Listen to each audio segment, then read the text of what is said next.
Hello and welcome to Cancer Talks. I'm Dr Manal, consultant oncologist. Today's episode is a little different. In this episode, we'll be focusing on the lived experience of breast cancer, not from a medical textbook, but from someone who has walked this journey herself. I'm joined today by a breast cancer survivor who has kindly agreed to share her story with us. We'll be talking about diagnosis, treatment, side effects, emotional well-being, and what life looks like after cancer. Some of these topics may feel personal or emotional, but my hope is that this conversation will help anyone listening to feel less alone, more supported and more informed. Tanya, thank you so much for joining me today. You're welcome. Thank you for coming to share your story with us. To start, if you feel comfortable, tell us about yourself, a little bit about yourself and how things started, what did you feel that wasn't right, that prompted you to go and get checked or test? So it was, it's 8 years ago now, but my memory's as clear as a whistle when it comes to the whole breast cancer journey. So I am a geriatric single mum, which is not a great way to describe myself, but it's the facts. I have two boys who I had at 41 and 46. So at the moment where I was diagnosed, I had, even though I was 52, my boys were only 5 and 10. And I've always had little boobs, and that's just the way it's been. But apparently that was what saved me, because one night I was just getting ready for bed, felt a little nodule at the side as I was taking my top off, and I think some part of my brain went into denial, thought it's nothing, it's probably a spot, ignored it. Spent 2 days then obsessively poking it, prodding it, decided it felt like a lump, so went to my GP. She was absolutely amazing because she said, I'm not worried, it feels like a breast mouse, probably an adenoma, but I wouldn't be a good doctor if I didn't refer you, but I don't want you to worry.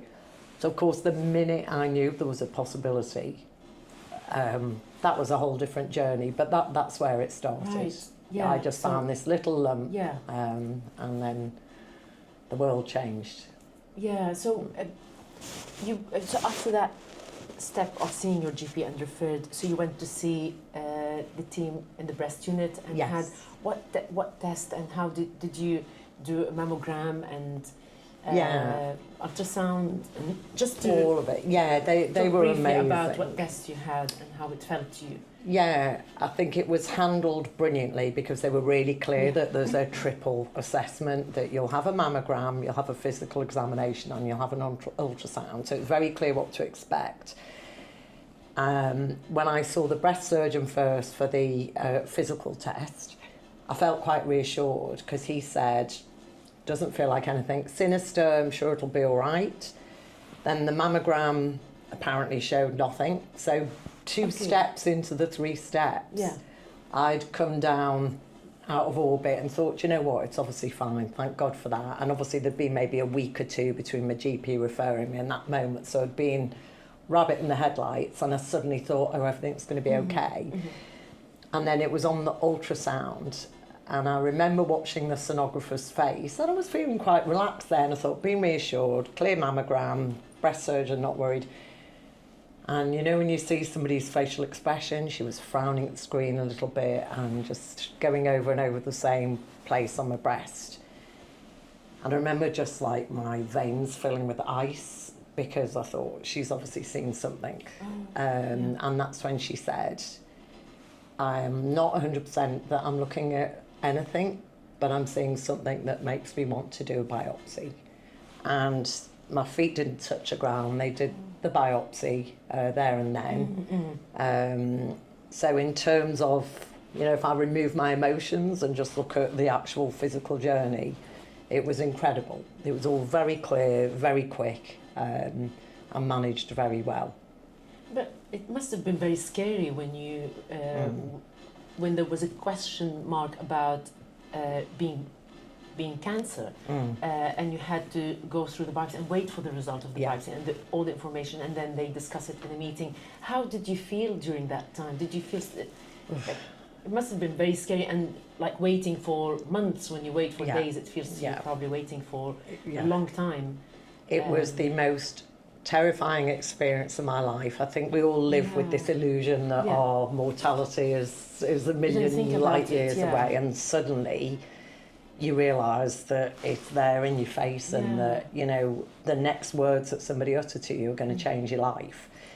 And of course, until you've had biopsies and results, you don't know the disease biology. You don't know whether it's early, whether it's late, whether it's spread, whether it's localised. So I think the terrifying thing is the spirals your mind goes into. There's something about that word cancer, when you hear it, you know, logic goes out the window.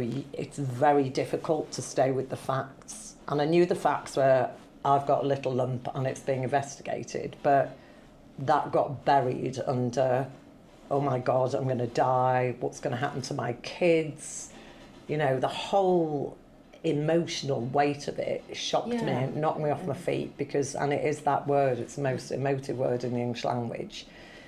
And, you know, you lunge from hope to despair. You know, the days we say it's going to be okay, everything's all right, and you breathe, and then the next day you go, but what if?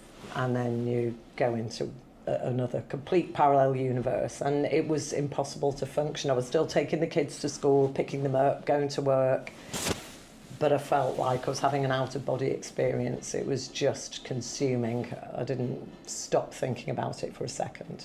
Terrifying. It's very understandable to be scared, scary, even if we know that so many women being diagnosed and treated and cured, it will still scare you, because it's you're dealing with your own life, with absolutely, and everything will be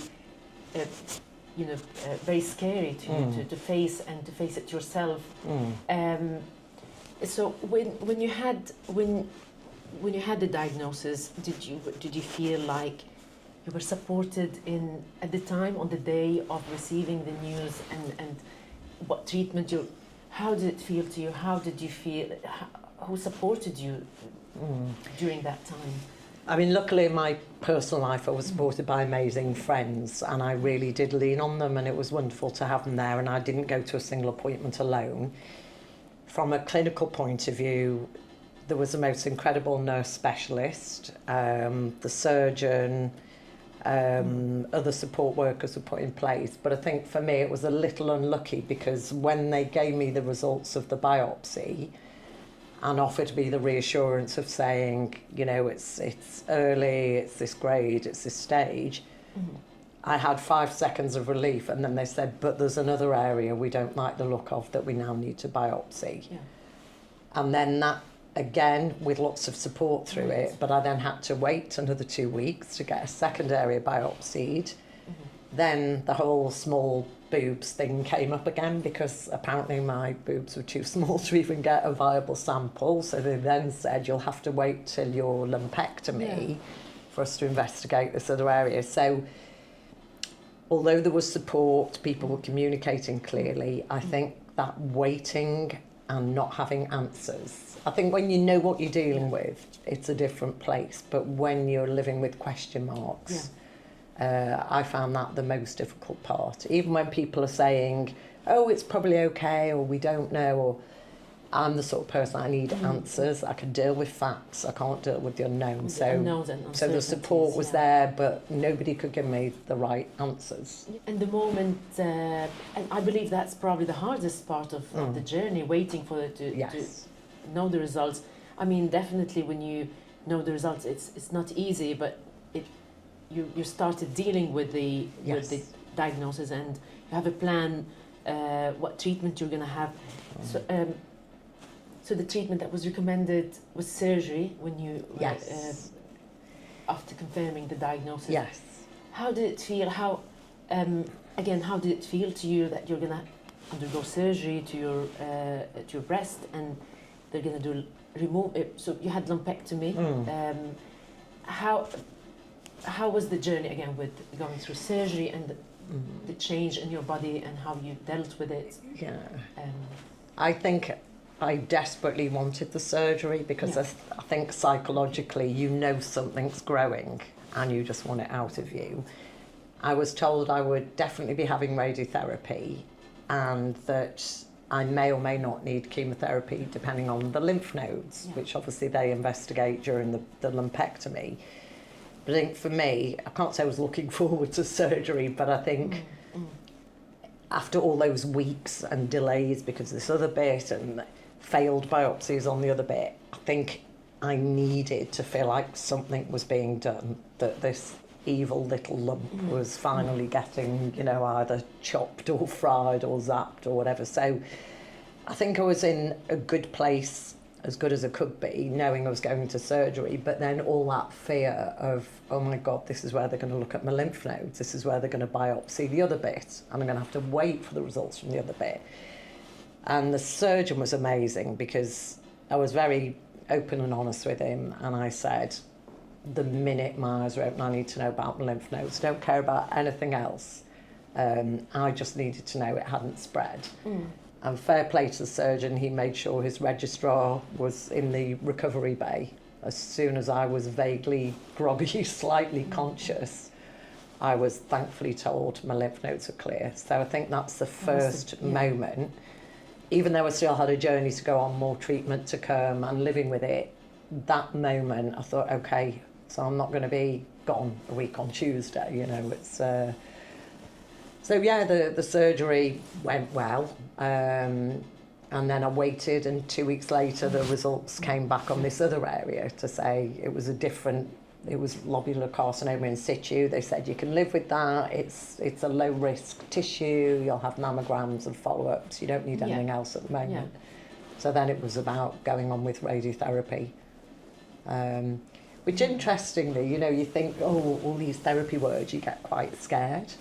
But I have to say it was obviously a painless experience. Probably the most discomfort I had from that was the post-operative, the tugging, the pulling, the twinging. But the radiotherapy itself, maybe I'm lucky I didn't get fatigue that was warned about. I didn't get a burning breast, which was warned about. I was smothering pots of aloe vera on every night, as I was advised to do. But actually, there was, I think it was 3 weeks of radiotherapy. And then I think a very weird thing happens. You're told you've finished your treatment, and then you let go. With your follow-ups, obviously. And that was quite scary because for all those weeks and months, people are wrapped around you, looking after you, doing things, telling you what happens next. And suddenly that moment comes and it's like, oh, well, what now? You know, just been through all that and like now you're saying go and carry on with your life. How do you do that after you think you've been dealt the biggest... You had surgery and then you had radiotherapy and you managed the two treatments with a lot of courage and strength to be expecting surgery to take out a tumor that you're scared that could grow and then you were reassured that the lymph nodes were clear. So some positive part of this journey that wasn't as bad as you were expecting, but still a lot to deal with and to handle and deal with it on day-to-day basis with the outcome, with the after effect from the surgery. And luckily radiotherapy wasn't too bad, but still it's treatment that will still affect you in a way, and I think emotionally, maybe psychologically, worrying about what will happen. But you did it very well. So you handled it very well with strength. Oh, thank you. Were you offered any other treatment like hormone therapy when you? I was, and it was an interesting one. So I was reassured that my breast cancer was a relatively low risk. However, standard of care is you follow up with tamoxifen. And obviously you hear things about drugs, but I was at the stage of just throw everything at me. If it keeps me safe, I'll put up with it. And on the day the surgeon was handing me the prescription, he was just saying about all the side effects, and he said, thrombogenic, can cause blood clots. And I said, I should probably mention I had a retinal vein thrombosis in the back of my eye 1,000 years ago. There was no reason for it, no one ever... So he snatched the prescription back and he said, I need to discuss this at the MDT. Yeah, He said, if you had a very high risk breast cancer, then we have to weigh weighing up the risk and the benefit. risks, yeah. But he went back to the multidisciplinary team and they decided, because of the cell biology of my particular breast cancer, that actually the risks were so low that the gains from tamoxifen were not big enough to justify risking a blood clot with an unknown history. So I didn't get tamoxifen, but in a weird way I was upset. Even though I knew it's quite a toxic treatment, I just felt, oh, but that's the belt and braces, and then I feel like I'm still taking something for years. But that wasn't to be, so I suppose, lucky me, it was just surgery and radiotherapy. I know some women have to go through the horrors. A friend of mine went through chemo and didn't have an easy time, but thankfully she's still here. But yeah, there was no follow-up treatment from that point. And you've been followed up with mammograms, Yes. and you feel supported from Yes. the medical team. Yeah. I mean, generally, since you felt there was something not right, you went through the journey of the diagnosis and treatment. How dealing with the whole thing can't be on your own, and with so many people. You mentioned the support from your family, from your friends, but did it affect your kids? You have 2 boys. Yes. Did it affect? I mean, it must have been very scary for being a mother and going through. Yeah, that's probably the hardest moment in my life, was talking to my kids and making it age appropriate. So my 10-year-old, who's now at uni doing physics, who was always very scientifically minded, he just wanted to know what's going on, what do they do about it.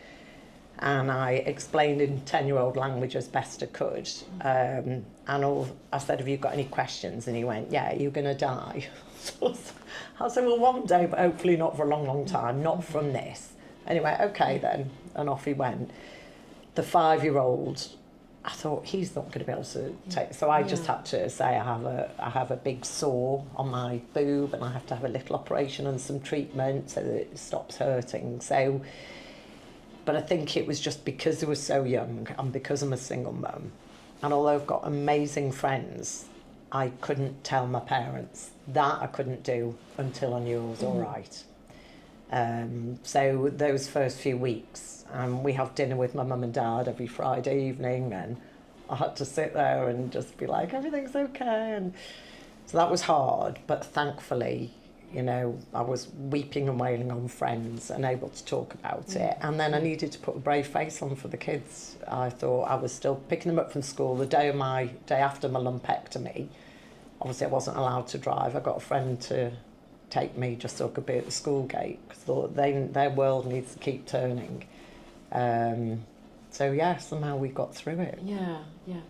And you were you supported throughout till you finished your treatment? Were you having support with your kids, so you can go and have your treatment, and you know, from family or friends? Yes. That's good. Family and friends are brilliant, and I would say to anybody, you know, no one needs to go through this alone, and I don't think anybody can go through it alone. It's such an emotionally enormous experience, you know, whatever else is going on physically, just dealing with the emotions. I think there's support groups.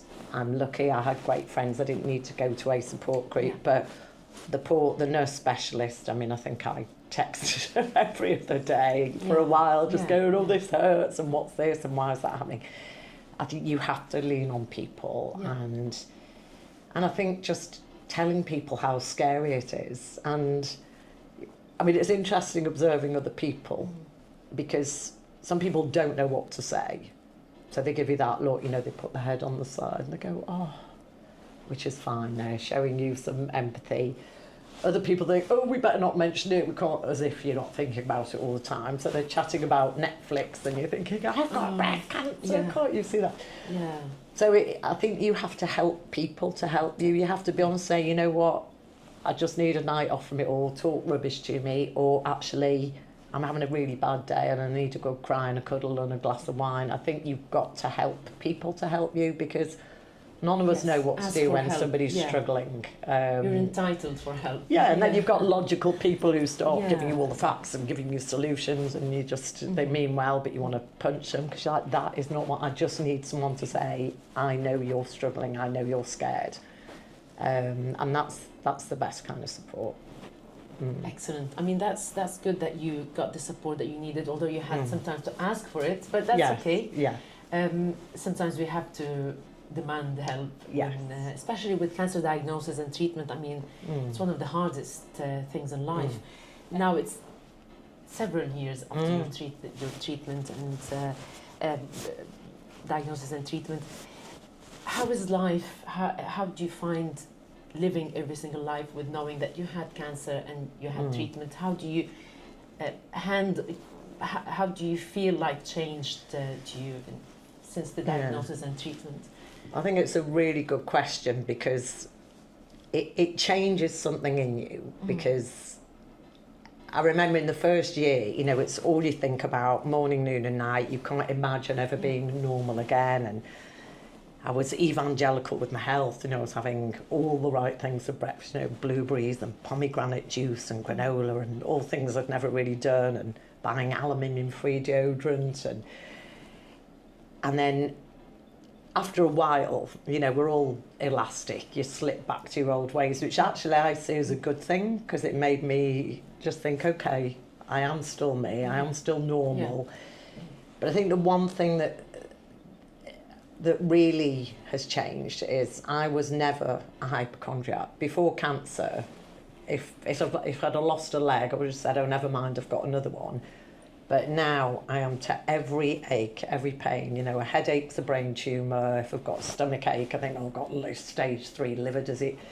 That is something that I never used to think, and it's now my go-to. Any aches and pains, I think, oh, I've got metastatic bone disease, and that you need to work really hard. And I did see a counsellor about that, who was actually very supportive, said this is very natural. A lot of people who've been through cancer feel that, and it's about just techniques, you know, cognitive behavioural therapy, or sometimes actually getting something investigated, because I'm quite scientific. And there was a point actually where I ended up having to have a scan because I had a lot of pain around my ribs and discomfort, and I now know it was from radiotherapy and the surgery. You know, your tissues, nerves and everything's been damaged. But they kept saying, do you think more counselling would help? I said, actually, no, I think a scan would help, because I don't care what it is, as long as I know it's not going to kill me, I can live with it. So actually, I think, but it's that balance of knowing when it's psychological and when it's physical. But that's been a change, the way I've approached my own health. But what's reassuring is, although in that first year, it was the first thing on my mind when I opened my eyes and the last thing at night, I then found myself going through days, weeks, months, and I haven't thought about it. You know, I'm 8 years on, the boys have now grown up a lot more, I'm still here, and I think, you know, you take the lessons from it, you learn to appreciate what you have, you try and make some lifestyle changes, but, you know, we're not perfect, and you know, we sometimes slip, but I just think it does change something in you, just that awareness that, you know, we're not here forever, and you can, you know, you can be snuffed out like a light, and it's just a reminder, just grab life with both hands and make the best of it, and also just be aware of your own body. Don't wait. I'm very lucky, as I say, because I found that lump very early. But I know it doesn't always happen like that. But I would just beg any woman, say, if you feel anything that's just a bit off, you know, if you've got a good GP, they will send you for that triple assessment. Yeah. And as scary as it is, it's better to have an early diagnosis than a late one. So I think it's just really holding that awareness of your own health as well. Yeah. So the message that you want to send to women out there is, if they feel anything not right, even if there's a little doubt, go and see your GP. Absolutely. Even if it's scary, it could be nothing. It could be something benign, but if it's something serious, it can be handled and treated early. And there's a lot of support, and hopefully they'll have the opportunity of being cured, like yourself. you had the good treatment and you're happy Yes. with the result, and, Yes, and the definitely. checkups, which you're following all the Yes, all of it. all of it. Yeah. Yes. Thank you so much for joining me today and for sharing your amazing story. You're welcome. And thank you for having me. Conversations like this remind us that behind every cancer diagnosis, a person, a family, and a journey of resilience. If you're listening and going through something similar, please remember that you're not alone and support is available. Thank you for listening, and I look forward to welcoming you to the next episode.